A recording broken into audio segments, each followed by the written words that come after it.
Well, the 4th of July must be nearly upon us. You can tell because National Public Radio, or National All Race Baiting All the Time Radio, is broadcasting a bunch of pieces on how horrible America is, most specifically, of course, to Black Americans. I say, to hell with National Public Radio. There's no better place in the world to be any kind of person, American or otherwise. Black, white, non-white, gray, rich, poor, tall, short, gay, straight, man, woman, or child than right here in America. Happy 4th of July. This is Dr. Avenir. This is Dr. Avenir.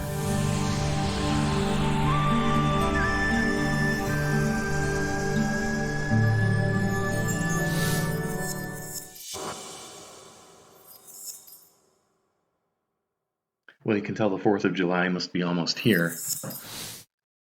because National Public Radio is broadcasting a bunch of leftists whining about how horrible America is. And of course, because it's National Public Radio, which really should be called National Race All the Time Radio, it has to be Black people telling us how terrible it is to be Black in America as we approach the holiday in which we're all supposed to feel the most patriotic. Everyone truly understands, though, white people and Black people alike, that by far the best place in the world to be a Black man or a Black woman or a Black child is America. There's just no getting around that. There's no getting around that at all. And interestingly, people will argue with you about it or argue against that point.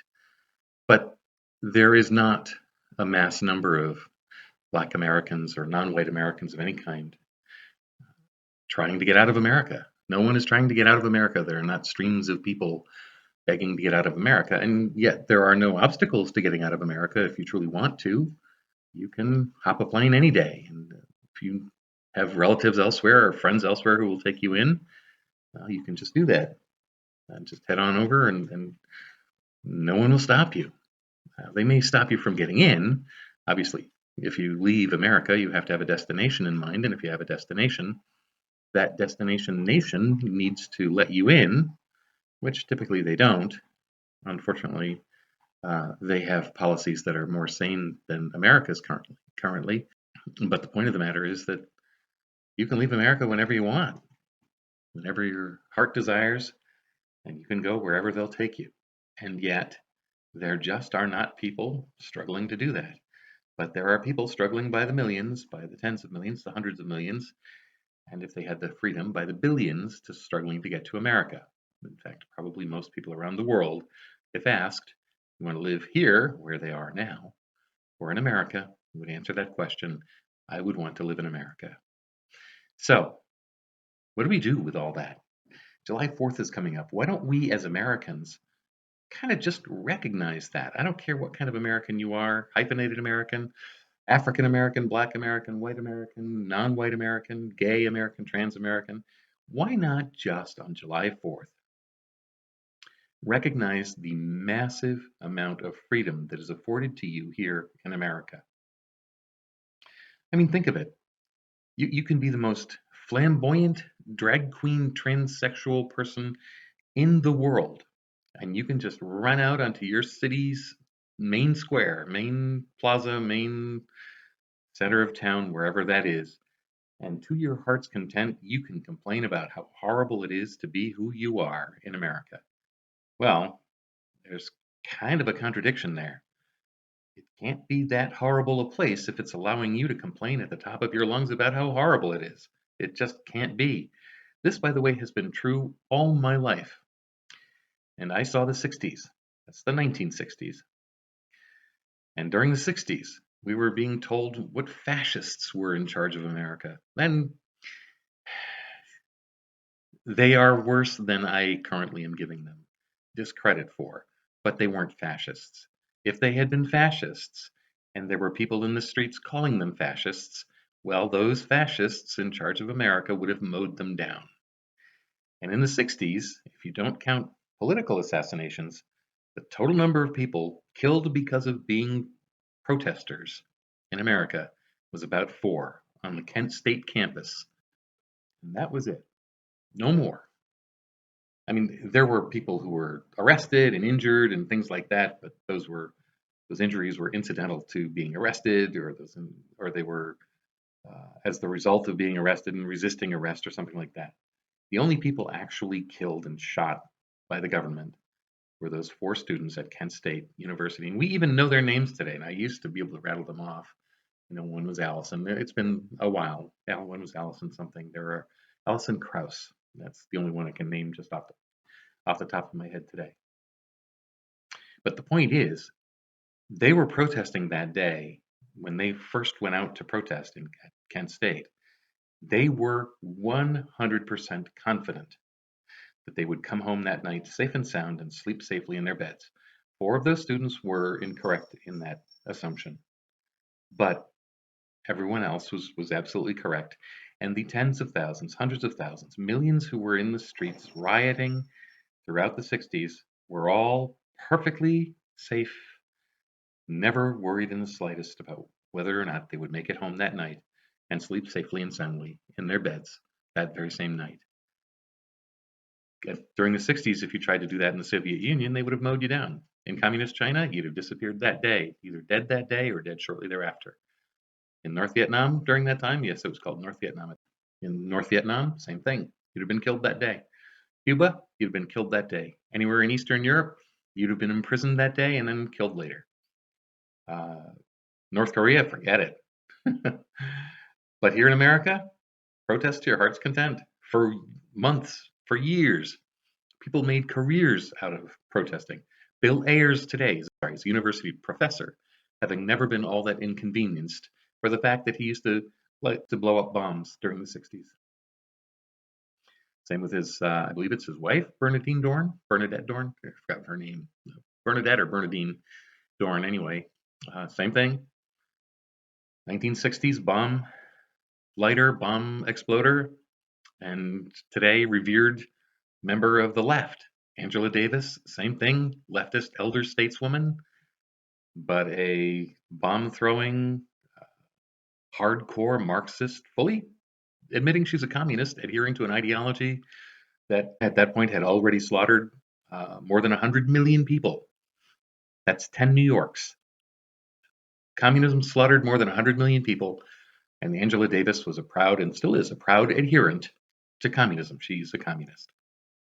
That's the left of the 60s, who were running around telling you how fascistic the government was, how horrible the government of America was. And by the way, I'll remind you, the government of America at that point was starting in the 60s with John F. Kennedy, followed by Lyndon Johnson, followed by Richard Nixon, followed by Gerald Ford, followed by Jimmy Carter. Is that correct? Yeah, Jimmy Carter, followed by Ronald Reagan, followed by George H.W. Bush, followed by Bill Clinton.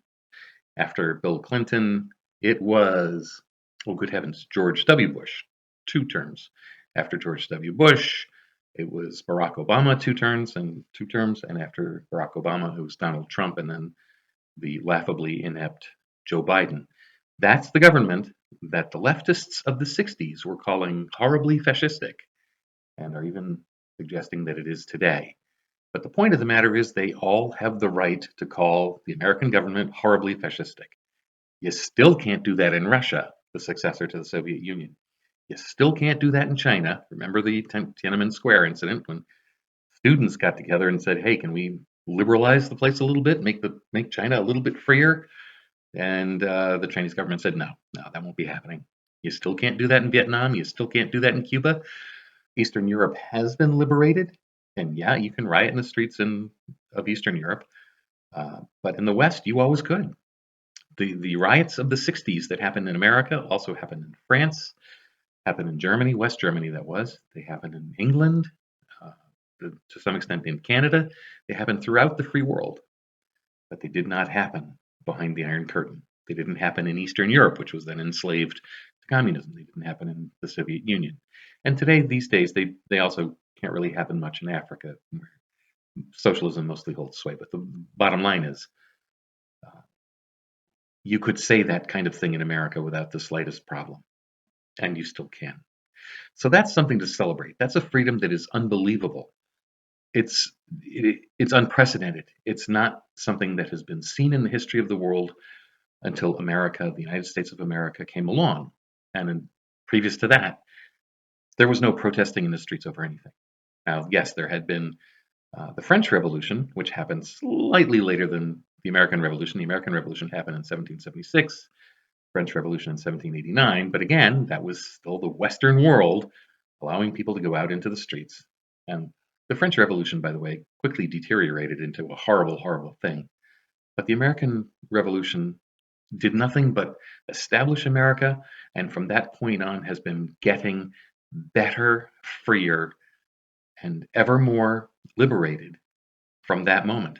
It's the only nation that's ever done that, that has ever had that trajectory, and that ought to be celebrated. That's something that truly could be celebrated. Excuse me, celebrated. We way overuse that word, celebrate. Celebrate this, celebrate that. No, celebrate something worth celebrating, which is American freedom. It happens that we have a holiday devoted to that this coming Tuesday. Today is July 1st. This coming Tuesday is July 4th. Well, let's celebrate American freedom. American freedom is American greatness. There is no American greatness without American freedom. That it would behoove us to remember. There is no American greatness without American freedom. Freedom of speech, it's the most fundamental freedom. Without it, there is no other freedom. Freedom of assembly, that derives directly from freedom of speech. Freedom of worship, that derives also directly from freedom of speech. There must be freedom of speech. The most revolutionary concept in the history of the world, most revolutionary political concept in the history of the world is freedom of speech. Inconceivable before the United States. Inconceivable before the First Amendment to the Constitution of the United States of America.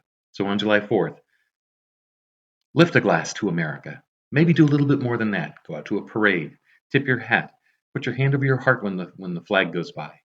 When the Star Spangled Banner plays, stand up, take your hat off, put your hand over your heart. If you're in the military, salute. They know that. But do recognize that you live in the one place in the history of the world that no one is trying to escape from, and that millions, tens of millions, hundreds of millions are trying to escape to. And that is a gift that is impossible to put a price on. So yeah, let's celebrate that. And let's celebrate America. Let's celebrate American freedom because it is the root of American greatness. And freedom is not free. It was purchased with the blood of a great many incredibly heroic young men throughout the lifetime of this country. God bless America. And God bless you all.